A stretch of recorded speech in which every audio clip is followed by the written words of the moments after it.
Using insecticide-treated mosquito nets has for long been known as one of the most effective measures against malaria. However, some experts think that you may not need this net after all. It doesn't mean that the mosquito nets will be lost from the country. No, they shall be used because we use mosquito nets to repel or to keep away the mosquitoes, which are a nuisance. That's about it, but it's not keeping malaria at bay, according to retired Dr. Charles Sezi, who assured the gathering from the Ministry of Health and other development partners like WHO and UNICEF that it's about time the mosquito net got thrown out as a preventative means against malaria. Quarantine, forget. Vaccine, for the time being, forget. So we have only one thing to resort to. That's to cure the disease, to remove the parasites from the human body so that the mosquitoes will have nothing to carry. Dr. says, partly is right. Where you have a prevalence rate of malaria more than 70%, putting a net and expecting people to be protected, you are protecting nothing but protecting the mosquitoes, rather the parasites of malaria. This is said as a team from the Kenya Medical Research Institute, KEMRI, released a report funded by the UK government profiling the disease from its control to regions with the highest incidence rates in the country.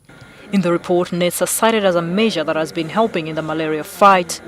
The Ministry of Health has, however, encouraged the sustained use of the nets alongside other measures. You will note that the mosquito nets are mainly useful when people are going to sleep. So there is that time when people are seated, whether in the kitchen or outside. And of course, as we all know, most of our homes in the villages, where we have this biggest challenge, people also do not clear the bushes around the homes. There is no single shot that sorts out that problem. We need to pull up our socks and be serious at implementation. When it comes to nets, only 4 districts have over 50% coverage, and they are Chiruhura, Chiboga, Masindi and Ryantonde.